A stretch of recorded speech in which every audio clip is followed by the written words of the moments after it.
People feel like meaning has been stripped from their lives. And what's crazy is that we live in an age where people say we have more options than ever. Infinite paths, infinite freedom. Yet somehow it feels like we're being railroaded, right? For example, you go to school and you forget most of what you learned in just a few months after graduating high school. And then you go to college, where a stable future feels like paid DLC. Where college feels like it's so inaccessible that you're being like paywalled from having a good future. And then you get a job afterwards where you grind for 40 hours a week until you retire. And you're told that this is the path, this is what success looks like. And maybe if the meta was different, if our economy was different, maybe this would be the good ending, But unfortunately, in the big 2026, it doesn't feel like this is what the good ending is supposed to be. But here's something that people miss, those who don't study psychology, and this is relevant to this conversation.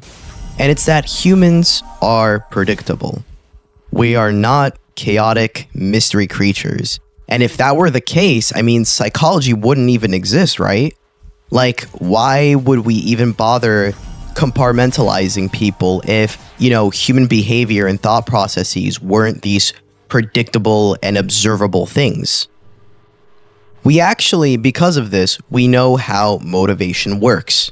And specifically because of behaviorism. Behaviorism is a subsect studies in psychology. And what behaviorism breaks down is actually very simple. Human motivation are simply two things. It is rewards versus consequence. And that's really it, So, that being said, what happens when somebody works 40 hours a week and yet still feels like they're barely scraping by? Well, they stop caring. They do the bare minimum, they get jaded, and some even quiet quit. And for those who are not familiar with quiet quitting, it's essentially doing the bare minimum, actively doing the bare minimum, so you don't get fired, but you're not really interested in getting a promotion or impressing anybody. You're just there to fulfill the requirements that were specified in the job application, and you're just there to get paid. And, if you think that, this is, a normal thing, if you're somebody that goes, well, employees will always do the bare minimum if they can keep getting the same pay, honestly, I want to challenge that. I want to challenge that assumption. Because that's just not how humans are wired. Abraham Maslow's hierarchy of needs kind of explains this, and I'm sure a lot of you are familiar with the Maslow's hierarchy of needs. Where, at the bottom of the pyramid, you've got the survival necessities like food, shelter, stability. And at the top, we have more spiritual, more profound dimensions, right? And at the top of the pyramid is just that, self-transcendence. That's exactly what it is. The top rung is called self-transcendence. Basically, not to bore you, let me explain this very, very simply. That's self-transcendence is when you use your strengths and talents to contribute to something bigger than yourself. That could be your community or your society, something meaningful. And how do you think people actually do this, right? My question to you is, how do you think people actually contribute to society? Well, it's very simple. Through their jobs, through work, right? And, if you're good at math, maybe you want to build something, right? You want to solve problems and add value.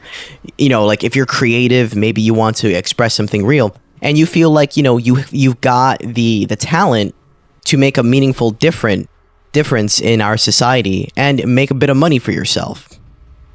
But what happens when you're gifted and your supervisor takes the credit that doesn't belong to them and belongs to you, right? When corporations undermine you, when you feel like you're just a replaceable cog in a machine, well, you don't feel fulfilled. You don't feel like you're helping society. You feel like a corporate punching bag. And of course, motivation collapses. You're getting no money from it, and you are not helping society.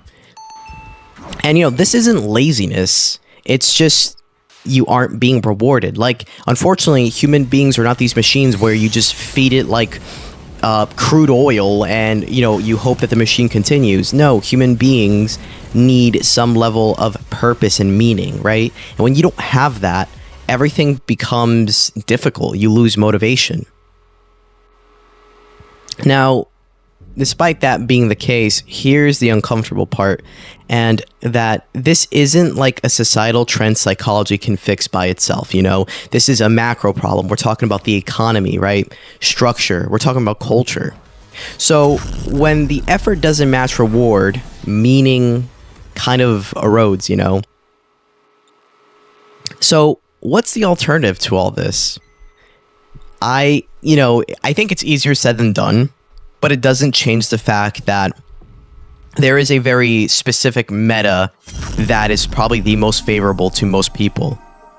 And that is entrepreneurship, niche maxing, skill maxing, and owning your output, Again, I'm not saying it's easy, but it's something that feels like it's at the very least worth trying than, going to some corporation where you'll get beat down, When you are your own boss, no one skims you of your value, right?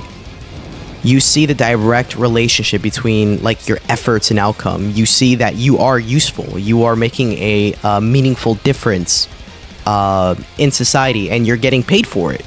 This is, I think, essentially what all human beings just want. Everybody wants to just be a respectable, productive member of society that gets compensated well for their efforts. That's really it.